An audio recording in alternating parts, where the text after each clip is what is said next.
Muy buenos días a todos los presentes. Los saludamos desde Telesalud del Hospital Nacional Arzobispo Loaiza del Ministerio de Salud para darles la bienvenida a la telecapacitación Manejo de Escroto Agudo dirigida por nuestro ponente, el doctor Manuel Paz Silva, médico asistente del Servicio de Urología del Hospital Nacional Arzobispo Loaiza.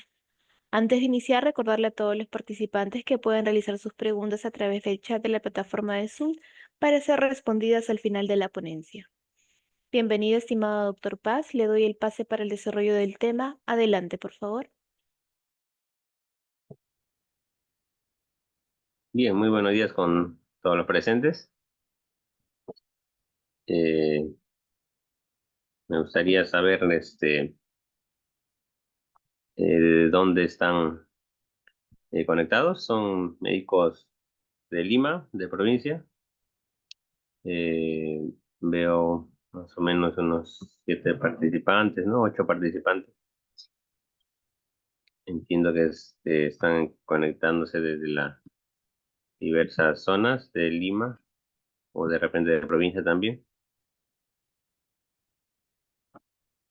Tenemos ese dato de dónde se conecta la mayoría. Sí, doctor, es a nivel nacional, desde provincia hasta Lima. Ah, ya. Ya. A ver. Aquí no se puede ver, ¿no? Sí, se ve perfectamente, doctor. Ya. Muy bien, entonces vamos a empezar el tema que nos designaron, lo que es el escroto agudo, ¿no? Por escroto agudo, entonces, entendemos cualquier dolor, ¿no? Que aparece de forma súbita, ¿no? De forma aguda, en, en cualquier paciente varón, ¿no?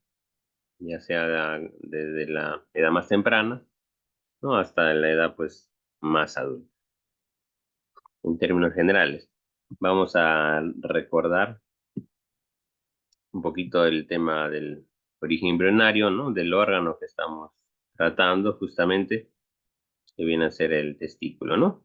Recordar que tiene un origen en el periodo embrionario de localización intraabdominal y con el paso de las semanas, ¿no? De la gestación, vamos a ver que va a tener pues un descenso, ¿no?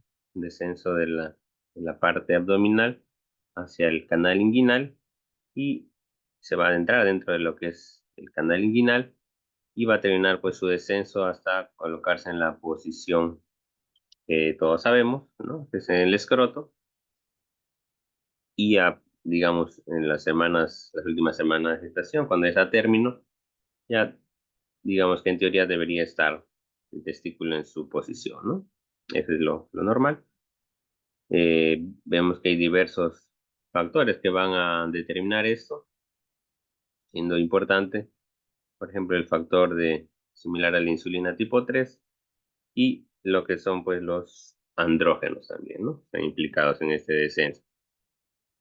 La, ana- la anatomía pues siempre de vital importancia recordarla. Sabemos que testículo está íntimamente ligado a otras estructuras, ¿no? Como lo son el epidídimo, ¿no? Y este epidídimo con el conducto deferente, ¿no? Este conducto deferente pues va a ser parte de lo que es el contenido de lo que es el cordón espermático, ¿no? Donde también van a ver vasos, ¿no? Venas, forman el plexo pampiniforme, van a haber nervios, ¿no? Vasos linfáticos, etcétera. Y pues este va a tener unas capas, ¿no? El escroto y el contenido del cordón van a tener unas capas que también son importantes recordarlas, ¿no? Desde fuera hacia adentro, la piel, tenemos fascia espermática interna, el músculo cremaster, ¿no? El músculo cremaster, la fascia espermática interna y lo que es la túnica vaginal, ¿no? Lo que es la túnica vaginalis. Y esta va justamente a rodear al testículo, ¿no? Va a rodear al testículo y pues de esa forma eh, va a generar un espacio, ¿no? Y por último, pues el testículo rodeado de lo que es la túnica albuginea, ¿no? Esta capa blanca que se ve. Como vemos, el conducto deferente finalmente pues va a seguir su trayecto y va a unirse con las vesículas seminales y van a desembocar a nivel de la uretra prostática, ¿no? Entonces, importante cuando, digamos, veamos el tema, pues, infeccioso, por ejemplo, de gérmenes que pueden ingresar, ¿no? A través de la uretra y de forma, pues, retrógrada, los gérmenes se van a poder introducir, ¿no? Con una vía intracanalicular y van a llegar por el conducto deferente hacia el epidídimo, hacia el testículo, ¿no? Ocasionando las inflamaciones, las infecciones. Ese testículo, acá también vemos una visión pues anatómica con sus medios de fijación, ¿no?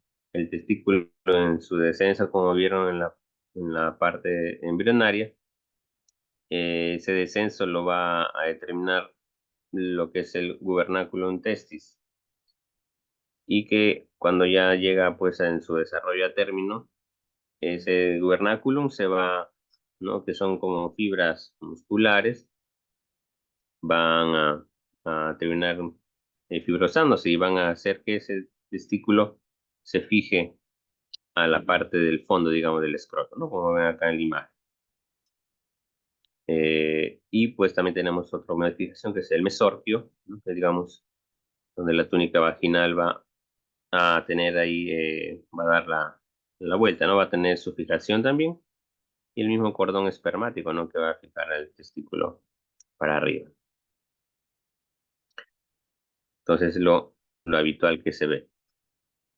Es importante este órgano, sabemos, porque allí se encuentran lo que son los túbulos seminíferos, ¿no? Y donde va a producirse justamente la espermatogénesis, ¿no? Las células germinales que tienen implicancia en lo que es pues, la reproducción. Además de esto, tenemos en la parte intersticial a las células intersticiales o de Leydig que van a ser las que se encargan de producir la testosterona.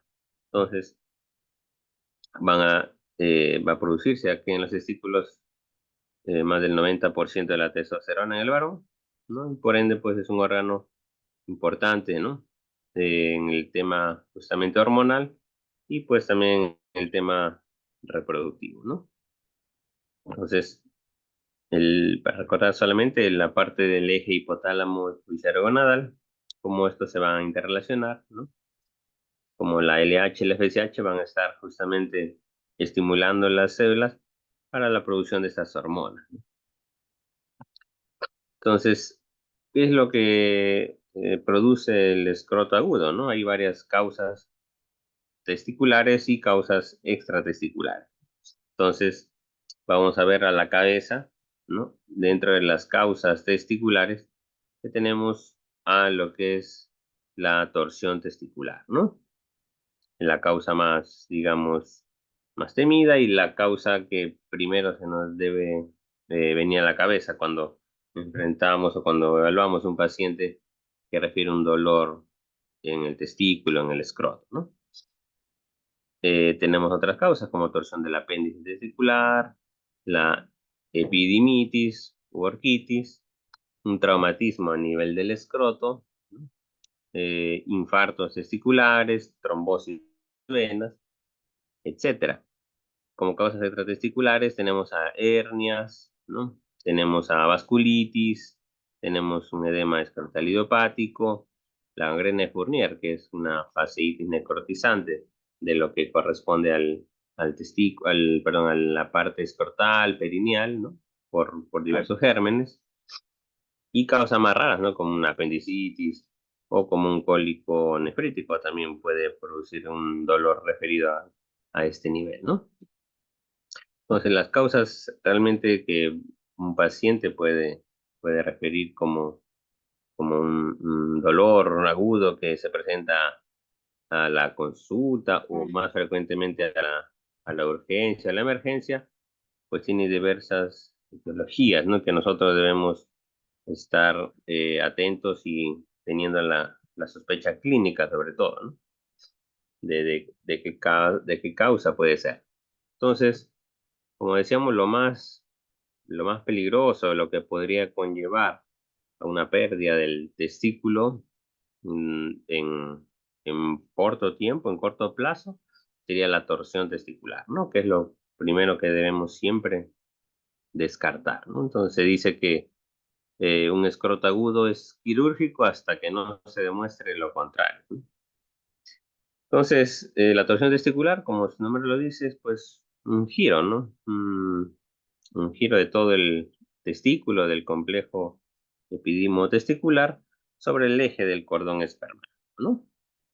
Obviamente es pues un giro, una vuelta de 360 grados, ¿no? Conocimientos matemáticos, o puede ser que sea más de esto, ¿no? Pueden ser 2 vueltas, digamos, 3 vueltas, ¿no? Y pues esto va a producir, si es que no se trata a tiempo, una necrosis del testículo, ¿no? De forma irreversible. ¿Cuáles son las causas?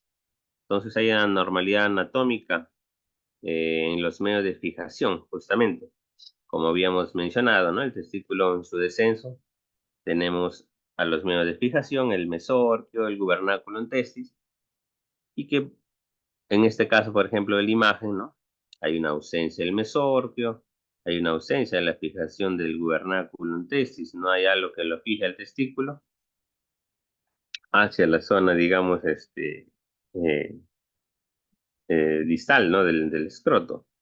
Entonces, hay diversas, pues, alteraciones en algunos genes, ¿no? Y no va a haber esta fijación como debe de ser. Entonces, el testículo va a quedar móvil, va a quedar muchas veces se le conoce pues como testículos retráctiles, ¿no? En ascensor. Entonces, este es un factor de riesgo, ¿no? Que se ve en estos pacientes. Eh, Va a haber una contracción cremasteriana brusca por alguna razón y eso justamente va a generar que el testículo se gire, ¿no? Va a haber oclusión venosa, ¿no? Porque hemos visto ahí todo el pedículo que tiene y finalmente una oclusión arterial también que va a llevar justamente al infarto, a la necrosis del testículo, ¿no? Si es que no se trata a tiempo. Entonces, ¿cómo es que va a suceder esto? Cuando tenemos un caso de un escroto agudo, es importante preguntar siempre bajo qué circunstancias se presentaron, ¿no?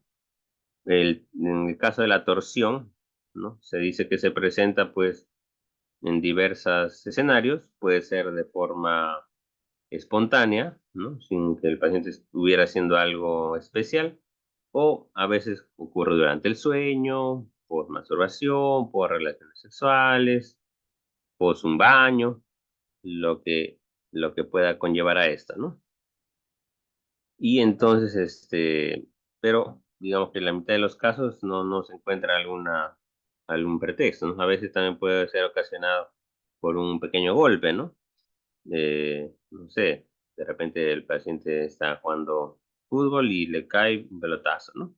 Y eso produce ahí una contracción del cremaster brusca y mm, le produce la torsión, por ejemplo.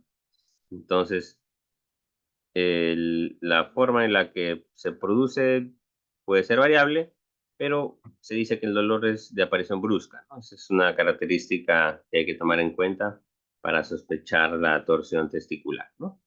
No, eh, no es que vaya a demorar pues el dolor poco a poco, 2, 3 días, no. Aparecen, digamos, en los minutos, en una hora, ya el dolor está pues de la nada a fuerte, ¿no? Usualmente se dice que es en el lado izquierdo, ¿no? Puede ser cualquiera. Y pues vamos a encontrar que el paciente refiere dolor, obviamente es lo que más lo trae. Puede haber ya un poco de eritema del escroto, hinchazón del escroto, ¿no? Puede haber un síntomas vegetativos como náuseas, vómitos, ¿no?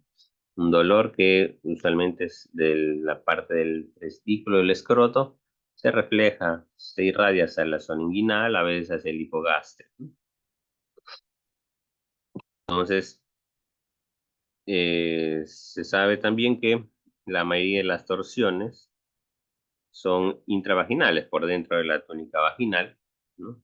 En el 94% de los casos, y la torsión extravaginal, o sea que se tuerce con todo y túnica vaginal, en el 6% de los casos, y esto se presenta usualmente en los recién nacidos, ¿no? La torsión testicular se presenta en los extremos de la infancia, ¿no? Las formas extravaginales, como se ve en el gráfico, que se presenta pues en los neonatos, incluso intraútero, ¿no? Esto tiene un pronóstico malo para el testículo, ya que es pues detectado de forma tardía usualmente, ¿no? Y pues usualmente terminan extirpando el testículo en este caso. Y el otro extremo en la que se presenta con más frecuencia es en la adolescencia, justamente. De los 12 a los 18 años es la edad con la que se presenta con más frecuencia las torsiones testiculares, ¿no? Entonces tenemos que tener bastante atención a este grupo etario, ¿no? Donde se desarrolla justo las torsiones intravaginales y que tienen un buen pronóstico de salvar el testículo si nosotros actuamos pues de forma rápida, ¿no? El tiempo de corte, el tiempo límite que la literatura nos dice es de 6 horas, por ejemplo. Entonces, usualmente el examen físico puede ser un poco difícil en algunos casos porque el paciente está intocable, no se deja examinar bien y no podemos a veces determinar con exactitud, digamos, la parte pues que le duele, no exactamente, no se deja tocar, por ejemplo. Esa es la peor figura, ¿no? Y la figura, digamos, la otra figura es que el paciente se deje examinar y podamos más o menos determinar que el testículo se encuentra pues algo horizontalizado, ¿no? Podemos ver a la inspección, digamos, que el testículo está un poco elevado, un poco horizontalizado. A veces está, bueno, ya vienen de varias horas edematizado, no se puede diferenciar esto, ¿no? Y lo que sí es característico es una ausencia del reflejo cremasteriano, ¿no? Importante saber justamente hacer este reflejo, ¿no? Que se dice con una punta, un lápiz, por ejemplo, vamos a estimular la cara interna del muslo, ¿no? Y de esa forma eh, debería haber normalmente pues una elevación, ¿no? Del hemiescroto. En cambio, en estos pacientes con la torsión, estimulamos la cara interna del muslo y no vamos a ver ese reflejo, ¿no? Cremastriano. El sino gobernador, que es el testículo elevado horizontalizado, y el otro signo que utilizamos, ¿no? Muchas veces el signo de Pren negativo, ¿no? Que vamos a intentar nosotros levantar el testículo hacia hacia el pubis, digamos, ¿no? Y el dolor no se modifica o le duele más, ¿no? Incluso. Entonces, el signo de Pre negativo, ¿no? Característico de la torsión testicular. Entonces, el diagnóstico lo vamos a hacer, bueno, por la clínica, la anamnesis, la sospecha que tengamos. El examen físico nos puede ayudar, ¿no? De todas maneras, un poco. Y la ecografía Doppler, que va a ser, digamos, el examen que nos podría dar un poco más de seguridad, de fiabilidad, en el caso que lo tengamos disponible, ¿no? Es un poco difícil muchas veces en un centro de salud, ¿no? O donde se encuentren, si es que no tuvieran un ecografista a la mano, ¿no? O no hay ecografía Doppler, ¿no? Y pues entonces no tenemos justamente este examen, que es uno de los exámenes que nos dan más sensibilidad y especificidad para verificar, ¿no? Si es que el flujo sanguíneo está pasando adecuadamente. Entonces, el ecografía sabemos que es un examen operador dependiente también, ¿no? Entonces va a depender de eso los resultados. Se dice que en lo que reporta la literatura, ¿no? A veces la ecografía Doppler puede parecer que está normal el flujo sanguíneo y hay torsión, ¿no? Entonces van a tener unos criterios muy estrictos realmente para poder hacer casos, ¿no? En ecografía Doppler para que no descarte o no la torsión.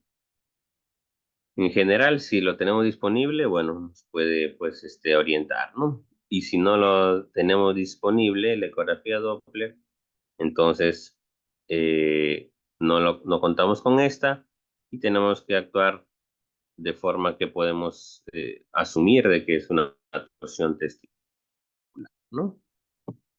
Entonces eso es lo que la literatura nos indica, ¿no? No, por la ausencia de ecografía Doppler, no quiere decir que no vamos a continuar con el algoritmo de torsión testicular.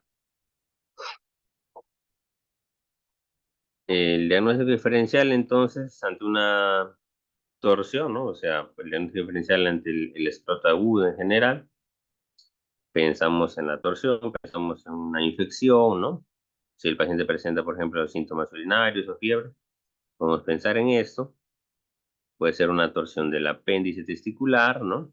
Puede ser por traumatismo, pues, que ver si es un contundente, por ejemplo. Habíamos mencionado ya la gangrena de Fournier, ¿no? Fascitis necrotizante de la parte escrotal perineal. Si el paciente se ha hecho o no una vasectomía, por ejemplo. El cáncer de testículo en un pequeño porcentaje, o 15% se puede presentar como un escroto agudo, ¿no? Normalmente el 90% de los casos es indoloro, pero un 10% puede debutar con un dolor a nivel testicular. Un edema idiopático del escroto, que se dan sobre todo en, en niños, ¿no? De, de 3 a 10 años, y que, bueno, es un edema usualmente alérgico, ¿no? La hernia, una hernia inguinal, ¿no? Que puede estar encarcerada o estrangulada, ¿no? Que también tendríamos que examinar la parte de los anillos inguinales, ¿no? Para diferenciar. Entonces, los síntomas, por ejemplo, más frecuentes para diferenciar estas son las patologías, digamos, más frecuentes que ocasionan escroto agudo. Vienen a ser una torsión testicular, una torsión del apéndice, una epidimitis, ¿no? Entonces, en la torsión testicular se dice que el inicio es agudo, en la torsión de un apéndice testicular es subagudo, ¿no? En la epidimitis también suele tener un curso de unos días, ¿no? Una orquitis, una epidimitis. El dolor es difuso en la torsión testicular, la torsión de un apéndice testicular, ¿no? Que es un remanente de los conductos de Wolff o de Müller, va a ser en el polo superior, ¿no? Acá, por ejemplo, en la imagen vemos el testículo, ¿no? Vemos el epidimo y vemos un apéndice testicular, ¿no? Que está torcido y está justamente de un color oscuro, negro, ¿no? Entonces eso produce justamente un dolor allí. Y en el epidimitis, bueno, el dolor es tocando el epidídimo, ¿no? El examen físico. El reflejo cremastérico, habíamos dicho, en la torsión está ausente, abolido. En la torsión de un apéndice va a estar normal el reflejo cremasteriano. Igual en la epidimitis va a estar normal el reflejo cremasteriano, ¿no? En la torsión del apéndice vamos a ver el signo del punto, disculpen, el signo del punto azul, ¿no? Justamente por esto, por eh, esa, se podría decir infarto del apéndice, ¿no? Que toma esa coloración, entonces va a reflejar a veces con transiluminación en la parte superior del escroto, ¿no? En la epidimitis vamos a tocar todo el epidimo duro, ¿no? Y bueno, usualmente la fiebre va a ser más frecuente en lo que es la parte pues infecciosa, ¿no? Una orquitis, una epidimitis. Y no suele haber fiebre en la torsión del apéndice, en la torsión testicular, ¿no? A nivel de grupos etarios, la torsión testicular, habíamos dicho, la causa más frecuente en los adolescentes, ¿no? De 12 a 18 años. La torsión del apéndice testicular más frecuente antes, ¿no? Entre los 3 a 10 años, digamos, ¿no? La torsión del apéndice. Y la epidimitis, pues también, ¿no? Usualmente si es ocasionada este, por, digamos, algún virus en la niñez, de repente, ¿no? Puede ser también. Y si no, pues la causa más frecuente son las causas pues transmitidas sexualmente, ¿no? Infecciones como clamidia, gonorrea, ¿no? Entonces para, digamos, jóvenes, sobre todo por encima de los 16, 18 años. Entonces, ¿cuál es el tratamiento para la torsión testicular, ¿no? Entonces, lo más importante para dar un buen tratamiento hay que hacer pues un buen diagnóstico, ¿no? En el caso de la torsión, el diagnóstico va a ser siempre un diagnóstico de sospecha, ¿no? Sobre todo si no tenemos todas las herramientas para diagnosticarla pues, de forma fehaciente, ¿no? Como la ecografía Doppler. Entonces, con la sospecha ya podríamos nosotros estar pensando en que a este paciente hay que tratarlo como una torsión.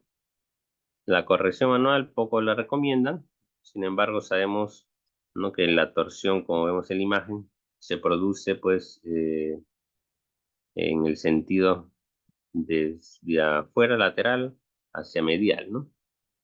El testículo gira desde afuera hacia adentro, ¿no? Entonces la torsión manual, como vemos en la imagen, eh, usualmente se realiza al contrario, ¿no? Desde adentro hacia afuera, ¿no? Como, como se dice, como si abrimos un libro, ¿no? Igual depende del lado donde estamos detorciendo, ¿no? Pero eso se podría hacer una maniobra para hacer un poco de tiempo. De todas maneras, el tratamiento, pues, o el estándar en este caso va a ser la intervención quirúrgica temprana, ¿no? De forma que se explora, ¿no? Se hace un corte en el rafe del escroto y se va, pues, a observar justamente cómo ese testículo, ¿no? Con el cordón en sí está torcido, ¿no? Puede haber una vuelta, dos vueltas, y de esa forma pues se lo detorsiona, y lo que vamos a hacer es una fijación, ¿no? Con sutura, con puntos, una orquidopexia de ese testículo que está, ¿no? Torcido, entonces hay que fijar de la lujinia hacia el escroto. Y de la misma forma vamos a explorar el otro lado, también vamos a hacer la orquidopexia del testículo contralateral, ¿no? Porque se sabe que ambos, pues, pueden tener las mismas alteraciones anatómicas, ¿no? La ausencia de gubernáculo. Entonces hay que fijar ambos siempre, ¿no? Por el riesgo de que en algún momento pueda producirse la torsión en el otro testículo. ¿Ok? Entonces, digamos que tenemos el 100% de probabilidad de recuperación de la parte tanto hormonal como la parte pues, reproductiva del testículo si hacemos la cirugía antes de las 6 horas, ¿no? Nada debe, en teoría, idealmente, nada debe prolongar que pasen esas 6 horas, ¿no? Para realizar la cirugía. Antes de las 12 horas, digamos que la chance ya baja entre un 20 un 50% de salvar ese testículo, ¿no? Pasadas las 24 horas, ya se tiene prácticamente 0% de probabilidades de salvar ese testículo, ¿no? Procederíamos a la extirpación, a la orquiectomía, ¿no? Que es lo que no quisiéramos, ¿no? Usualmente vemos por acá las fotos, ¿no? De testículos que llegan a torcerse y ya encontramos muchas veces ya con signo de necrosis, negro, ¿no? Entonces no queda más que extirpar a veces, ¿no? Eh, este, Usualmente en la sala de operaciones le ponemos agua caliente, agua tibia para tratar de revivir ese testículo dependiendo de las horas que han pasado, ¿no? A veces responde y pues a veces ya vemos que ha pasado muchas horas, ya no hay mucho que hacer allí, más que la extirpación y la fijación del otro testículo, ¿no? Bien, entonces, para hablar un poquito de los diagnósticos diferenciales, ¿no? Las orquiepidemitis, que son las enfermedades inflamatorias, habíamos dicho, igualmente va a causar dolor, hinchazón, ¿no? Del escroto. Puede haber causas agudas, ¿no? En este caso, o crónicas, y pues la etiología, como sabemos, suele ser infecciosa, ¿no? Aunque hay causas no infecciosas también de las orquiepidemitis, ¿no? medicamentosa, por ejemplo. En la evaluación clínica ah, va a ser similar, no siempre va a haber dolor, va a haber hinchazón, pero usualmente puede haber asociación con, como es una infección, en el caso que sea, con fiebre, ¿no? Síntomas urinarios. A diferencia de la torsión, en la orquiepididimitis, el signo de PREM va a ser positivo y el reflejo cremastriano va a estar presente, va a estar normal. Laboratorio podemos, si queremos identificar el germen, bacteria, virus, parásito, hongo, vamos a tener que hacer exámenes y la imagen pues también nos va a ayudar, ¿no? Una ecografía, sea convencional o sea una ecografía Doppler, al contrario de la torsión, en la ecografía Doppler, en la torsión debería verse ausencia de flujo, ¿no? En la orquiepididimitis vamos a ver una hipervascularidad, ¿no? La orquitis urliana o vírica, ¿no? Ocasionada por el virus de la parotiditis y de la papera, que va a cursar pues después del episodio de la parotiditis. Como es viral, se va a, digamos, a dar tratamiento de soporte, ¿no? Analgésico, a reposo, físicos. No olvidar la porque epidemitis tuberculosa también es frecuente en nuestro medio, que puede simular una infección bacteriana, ¿no? Recurrente, usualmente esto difícilmente va a ser pues de un solo episodio, ¿no? Realmente es orquitis o epidemitis a repetición, ¿no? Y bueno, el diagnóstico también tendría que ser pues identificando o viendo los antecedentes del paciente, ¿no? Identificando el micobacterium. El hidroceles también, ¿no? Podría ocasionar, habíamos dicho, el acúmulo de líquido, ¿no? En lo que es las capas parietal y visceral de la túnica vaginal, ¿no? Como vemos en la imagen, normalmente al descender el testículo, la túnica vaginal se oblitera, ¿no? Se oblitera y, bueno, queda la túnica vaginal rodeando el testículo, pero a veces esto queda patente, ¿no? Queda abierto y se puede, pues, llenar de líquido, ¿no? Ese es el hidrocele congénito, ¿no? Con persistencia del conducto peritoneo vaginal, pero también hay un hidrocele adquirido que por un traumatismo, una infección, se forma el líquido, ¿no? Y a veces el líquido puede generar dolor, ¿no? Dolor, un escroto agudo, habría que diferenciarlo de la torsión, por ejemplo, ¿no? Entonces, la prueba de la transiluminación positiva, ¿no? Como ven en la imagen, nos ayudaría a ver, pues, si hay un hidrocele, ¿no? El dolor usualmente no es tan agudo, usualmente es un poco más subagudo, ¿no? Entonces, un resumen del algoritmo, tenemos que diferenciar siempre el escroto agudo con un dolor pues que se presenta de forma súbita, ¿no? Entonces, de las causas más frecuentes habíamos dicho, si el dolor es menos intenso, hay afectación en el polo superior del testículo, entonces más sospechamos torsión del hidátide, ¿no? Tratamiento conservador, tratamiento médico. Como si el dolor es muy intenso, el testículo horizontalizado, elevado, tenemos alta sospecha de torsión testicular en la clínica, entonces podemos ver si se puede hacer la de torsión y la orquidopexia. Igualmente, si tenemos el ecodoppler disponible y vemos que hay torsión, pues la orquidopexia urgente, ¿no? Orquidopexia bilateral. Y bueno, si el dolor es sospechoso de una epididimitis, el tratamiento también será médico, ¿no? Casos inusuales para terminar en cuanto a torsión, ¿no? Pueden haber pues sorpresas siempre. Pueden haber testículos supernumerarios, ¿no? Que presenten torsión testicular, ¿no?